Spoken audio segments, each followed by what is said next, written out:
None of us like to be humiliated. Nobody does. I don't, you don't, none of us do. I did an episode a couple days ago called 10 Reasons Why You Should Never Give Up. And I got a lot of comments, hundreds of emails and comments and private messages about this was perfect time and I needed to watch this, etc. So, but some people ask and says, so if this is 10 reasons why I shouldn't give up, what are the reasons why I do give up, right? So I have 4 of them here to share with you before I get into the message of the video. One of the reasons why people give up is they buy into other people's comments and criticism.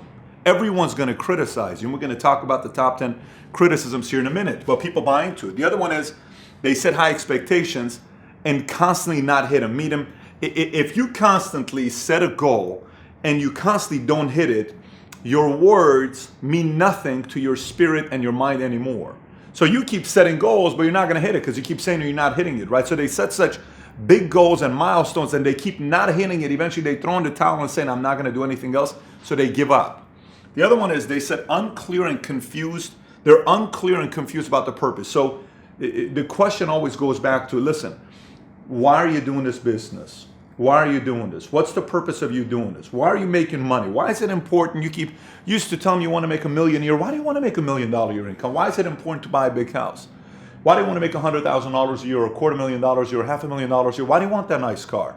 Why do you want to travel and see the world? Why are you doing this? Why are you working so hard? The more you ask that question and go deeper where disconnect, not necessarily disconnect, the more you don't give up. But if this doesn't connect, it's only this, I'm making money because everybody else is making money. Too empty. Doesn't have a lot of weight behind it. Why are you making money? Why are you working so hard? Because I want to see the look on my mother's face when she no longer has to work at the 99-cent store for the rest of her life. That was my reason. I no longer wanted to see the look on my dad's face of working at a 99-cent store in Inglewood, which he worked for 15 years. I don't want to see that look. But I didn't know before. Once I got clear, my purpose cleared up, right? And many times, once we hit the goal, we don't get clear about the next goal again, which you got to continuously do. Then the fourth one is typically the one. They don't know how to come back from a humiliating experience. Let me explain what I mean by that. How to come back from a humiliating experience. Look, have you ever gone to a sales appointment or made a sales call and it was so embarrassing? You were so embarrassed that you don't want anybody to know about it. And has that ever happened with you and your friends? Have you ever had an experience where a handful of your friends, you're sitting there and you talk about your goals and dreams and what you want to build? You ever had any friends laugh at you? Think about it. Or coworkers laugh at you. Or a mother, father, relative laugh at you. Has that ever happened to you? Have you fully failed miserably where you told everybody you're going to do something and it never happened and you wanted to hide in the smallest hole and just get away from everybody, right? Humiliation is very difficult. I remember when that happened to me the first time. It's happened many times in my life. I've had many, many humiliating experiences. It can crush you if you don't fully understand it, because we don't want anybody else to see that we said something and didn't happen. That hurts us, that breaks us down, right? But I want to tell you the better part of it. If you go through that experience and you fully allow it to happen to you and you dig deep and figure the bigger part of life out, you're going to come out a whole different human being. Let me explain something to you here. I want you to think about your Ronda Rousey, okay? Ronda Rousey. You hear different names on the way they pronounce her last name, but let's just Ronda Rousey. And you are on top of the world. Everybody's watching how amazing of a fighter you are. We're all fans. Everybody's rooting for you. Think about this for a moment here. Everybody is rooting for you, right? And all of a sudden, you're on a Jimmy Fallon show. And on the Jimmy Fallon show, Jimmy asks you about this girl you're about to fight, Holm. And you say the following thing. I want you to watch what she says in the interview before the fight. She read exactly who Holm was. She said she's a 19-time boxing champion, never been beaten. She's undefeated. She's this, she's that, she's that. And I know what she's going to do. She's going to try to beat me with a kick, but it's not going to happen because I already know that's what she's going to happen. Watch what she says here in the interview. Talk about your opponent here. This is your opponent here, Holm. Sounds like a nice person. Yeah, she's a nice chick, you know. She's nice. I don't have anything against her. I mean, she's a nice chick that's gonna lose, but. Yeah. You're gonna lose. Then what? Now, do you pick the time that you're gonna win in this one? No. This one's gonna be a much longer fight because she's a 19-time boxing world champion with 100% takedown defense and like head kick knockouts. I mean, she's she's undefeated, an amazing athlete. I think the biggest threat definitely to me, especially on paper and stylistically. And she's the type of fighter that you have to be very, very patient with. I feel like she's going to try and like keep distance and keep far away from me and get me frustrated to a point I'll make a mistake and she can try and kick me in the head, but it's not going to go like that. Not the way that she wants. So you heard what Ronda said. Now watch this. This is Jimmy Fallon. There is no show on national television that's more popular than Jimmy Fallon, right? On YouTube, the video's got right now 6 million views. So she says, but it's not going to happen. No one's going to kick me in the neck. And what happens in the fight? Saw that vicious kick, exactly what she did. She knocked her out in the neck. And what's amazing is there's one side where if Hollywood had said, I'm going to knock her out by kicking her upside her neck. No, she didn't say that. Ronda said what was going to happen to her and happened. Let me say it one more time. You can fight somebody and they'll say, I'm going to knock him out with an uppercut. And it happens. Great, you're a hero. But you're the opponent. Ronda says she's going to try to knock me out with a kick, and it happens. Is there anything more humiliating to that than that? So then watch how what happens to her a month and a half. Nobody sees it. Nobody hears about her. Nothing. Then she's on Ellen DeGeneres, and look what this made her do. Look what point she got to. Did you worry for a minute? Like, could this be permanent? Did I really hurt myself, and maybe I won't do this again? No, to be honest, like what I was thinking, like honestly, like my thought, I was like in the medical room, and I was like down in the corner. I was sitting in the corner, and I was like, what am I anymore if I'm not this? And I was literally sitting there and like thinking about killing myself. And that exact second, I'm like, I'm nothing. I'm like, what do I do anymore? And no one gives a shit about me anymore without this. And then, to be honest, I looked up and I saw my man, Travis, was standing there, and I was looking up at him, and I was just like, I need to have his babies. I need to stay alive. That was like, really, that was it. You need to stay alive. When you watch this interview and you see her pain, you feel it. You know how she's saying, I wanted to commit suicide, and I was sitting, I'm like, what else am I going to find? If I can't do this, who am I? What am I doing? And then she's looking at Travis and saying, but I want to have his kids, and I want to do this, and I want to do that, and she's getting emotional. You can feel the pain. So here's the thing that it goes back to. She's on Ellen DeGeneres. She's on Jimmy Fallon. 7 billion people around the world, they know who this woman is. She's become a rock star. She's somebody everyone knows about. But she got humiliated at the highest possible level. Think about when she goes in the streets, how people are going to react to her and what they're going to say about her. Think about her best friends, what they say. Her cousins, her family. Think about gatherings. Oh, she got knocked out by Holly. Think about that for a moment. And I myself, I'm a Ronda fan. But I'm going to tell you what feeling is one of the most greatest feelings in the world. I'm going to take this feeling, and you need to embrace this feeling here. There are not a lot of feelings as good as a feeling of redemption, of redeeming yourself. Look, there's something about us as human beings, and mostly Americans, we're about the underdog story of coming back and wanting to see somebody win big. This is generally how the energy is around the world. We like the underdog. So if the main person that's supposed to win, Ronda, is facing Holly, some people want to see Holly win. But when this person gets crushed, people also want to see this person redeem themselves and become a hero. That's the story of redemption. We like the story of redemption.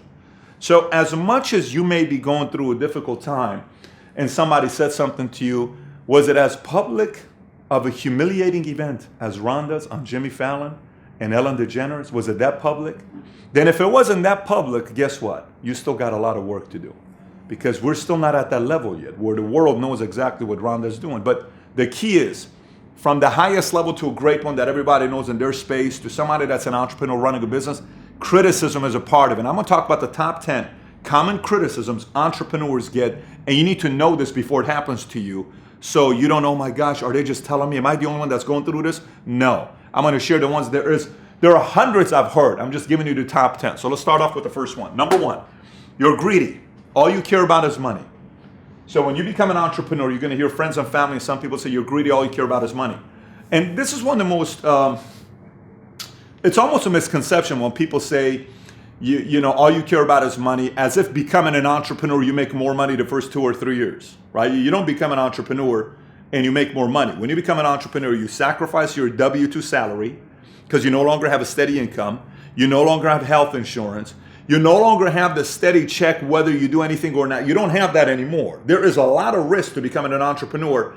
So if somebody says you're only driven by money, the reality of it is, isn't it the employee that's more driven by money, who wants the money now, versus the entrepreneur who doesn't want the money now, wants it later? I kind of think this side is a little bit more greedy than this side. At least this side is trying to say, I'm willing to delay it a little bit and get it later. And this side saying, I want it right now. Right? So who is really the greedy one? But they're going to convince a lot of people and make you believe that all you care about is money. That's all you care about. All you care about is money. Everything to you is about money. That's a criticism. Number 2, you're not the same anymore. This is a difficult one because a lot of times it's tough. It's tough for people to hear a friend or family say, you know, Mario, you're not the same anymore. You've changed. I don't recognize you anymore. What happened to you? You used to be nice. We used to talk. Now you speak this language of books and all this other stuff as if you think you're better than us. You know, I don't know what's going on with you, man. I miss the old you. I miss this. I miss that. Very common. Another one. You don't have a balanced life. You're working too hard. Your life is not balanced. It's not healthy to have a life like this. As you're working late nights, you get up early. You leave early. You're supposed to be home at 5 o'clock. This is not how life's supposed to be. This is why people in Europe are happier, because people in Europe come home earlier. They're Urlaub. They have, you know, this 30-day vacations, and Americans work too hard, and you're too driven and too much about competition, too much about this, too much about that. You're working way too hard. Balance your life. The key is to have a balanced life, which in reality, the same people that tell you to have a balanced life watch 40 hours of TV per week. They don't have a balanced life. So what balanced life? You want to tell me I have a balanced life? To have all the shows on TV to be known about? The people that make the national TV shows, syndicate shows do well are the ones that have the balanced lives. They're the ones that come home at 5 o'clock and watch all those televisions. Entrepreneurs don't necessarily make them money. It's the traditional 9-to-5ers that make all those night shows do well, because they come home and watch those shows. Next, you're too cocky, man. You know, you're too cocky. You've changed a little bit. You're too cocky. You're becoming too arrogant. You're becoming way too cocky and arrogant lately. 6. You know why I'm wearing this and why I'm not wearing the same Under Armour shirt I was wearing before? Because Paul and Mario came up and he telling me I forgot to do point number 5. So I went from point number 4 to point number 6. And point number 5 is probably the most important point in my opinion. And that is when people say, man, entrepreneurs, you are just way too obsessed with your business. All you ever want to talk about is your business. I am so sick and tired of hearing about what you're doing with your business and what happened this month and what happened. I don't care. I don't want to hear it. You're obsessed.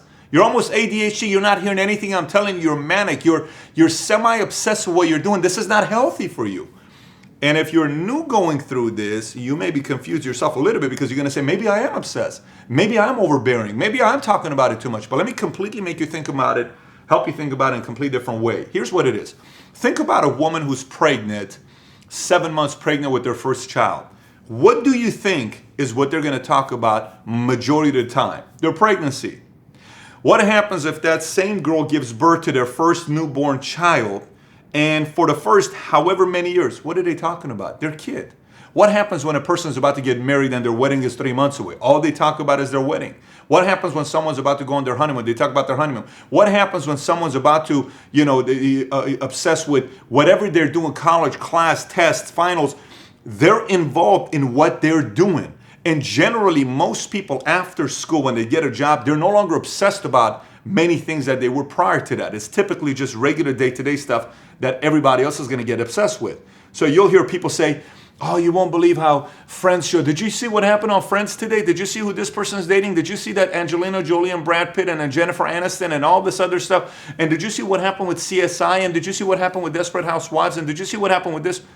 While the most will be obsessed with TV shows, talk shows, other people's lives, and they want to question an entrepreneur's life about, obsession, you stay focused on what you're doing and you keep your obsession at the level that it is because, you're going to be criticized about that, and don't let the majority confuse you and make you think that you have some problem that you're being way too obsessed about the project that you're doing. With that being said, I'm going to go back to the Patrick dressed up in the blue. Is it blue? Am I wearing a blue Under Armour workout shirt?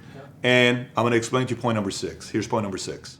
6, you set unrealistic goals. Man, what becoming a millionaire? Do you realize who you are? Do you realize how your grades were in school? You're a nobody, man. Listen, we're nobodies. We're just regular people. You think you're going to make $1 million income? Come on now, that's not going to happen to you. You're just a regular guy, man. Come, stop buying all these dreams. Unrealistic goals. 7, you're reckless. You're a little too risky. You're way too risky. You got to slow your roll. Too risky. You're taking too many risks. I'm concerned about all the risks you're taking. 8, you're not happy. You are not happy. Isn't it amazing that other people want to decide whether you're happy or not? To me, there's a big difference between happy and content. There's being content and then there's being happy. A lot of times we don't fully process the difference between contentment and happiness. Contentment is somebody says, I'm just content making $60 a year and I'm good coming home. I'm totally fine. I don't need to make more money. I'm completely comfortable where I'm at. I'm content. But the happy person is, man, I'm happy because I'm creating, I'm advancing, I'm growing. I'm part of something bigger than me. I'm part of something that I've never seen before. You have no idea what's about to happen the next 3, 6, 12 months. It's so incredible. This is creating this happiness for me. And other people think you're not happy because you're in the hunt for something else. Number 9, you're too competitive. You're way too competitive. This one's always a strange one when people say you're way too competitive. You know why it's so strange? Let me tell you why. Sometimes when people say you're too competitive, I get confused because the first question I ask myself, you said I'm too competitive? Yeah, you're way too competitive. What's your favorite sports team? Oh man, I love my Cowboys. Oh, I love the Yankees, man. Listen, I see all these sports teams. Why do you like sports so much? Man, there's nothing like sports, you know, Oh, you like sports. Would you watch sports if there was no records? You think Golden State's going to have the best record of all time? Oh, I don't know what's going to happen. It looks like they may beat Chicago's and they may beat, and this person beat, and that person knocked out, and this person beat. What is beat? Beat is stem from competition. What is knocked out? Stem from competition. What is ranking? Stem from competition. What is who scores the most points per game? Stem from competition. Who wins the most champions? Stem from competition. So the difference is this. It's not that I'm too competitive. It just so happens that you may be a fan, and I'm somebody that's playing in the stadium, and you've chosen to be a fan. Both of us are competitive. You cheer, some play in the stadium.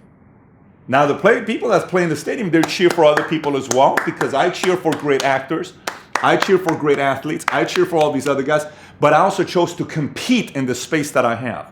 I also chose to want to dominate in the space that I have because that's what I chose to do as an entrepreneur. So you've chosen to just be a fan. In case some of you that watch this and you say, man, that's the way you explain that because I felt like I was being too competitive. I was being because they said you're this, you're that. No. If you're not competitive in the world of entrepreneurship, you will be out of business very, very quickly in the world of entrepreneurship. And by the way, let me tell you this. This is not about 9 to 5, folks, because there's a lot of people that work at a company and they have a job, but they work as if they're so competitive and they're driven and they're working on themselves so much. So eventually they become a VP, senior vice president, they become a president of the company, CEO of the company, and they move up because they're competitive. They're still having a W-2, but they're also competitive. And last point here, you got lucky. It's one of the common things you'll hear when you make it. You kind of don't mind hearing that because when somebody says that about you, it means you've already made it. They'll say you got lucky. You know you got lucky. You know that person helped you out. You know this person did this for you. You know that person did this for you. And yes, because I asked for help. Yes, because we worked as a team. Yes, because we were willing to share the success and the credit and the accolades and all that stuff together. Yes, of course. I don't mind that. I don't have a problem with being that. But they say it in a way as if to take the credit away from you, that if they tried it, they wouldn't get lucky because you got lucky. Look, you can call me lucky all day long. I do not have a problem with the name lucky, and you shouldn't either. If somebody calls you lucky, you should say thank you for that compliment. I don't mind being called lucky. I'd rather be lucky than not lucky. I mean, if you have a choice between the two, which one would you rather be? Nobody minds getting lucky. You choose to be lucky. So it's important to know this. So when those comments and statements are made to you, you're not sitting there saying, I'm the only person that feels this way. No, it's called Welcome to the World of Entrepreneurship, where criticism happens at the highest level.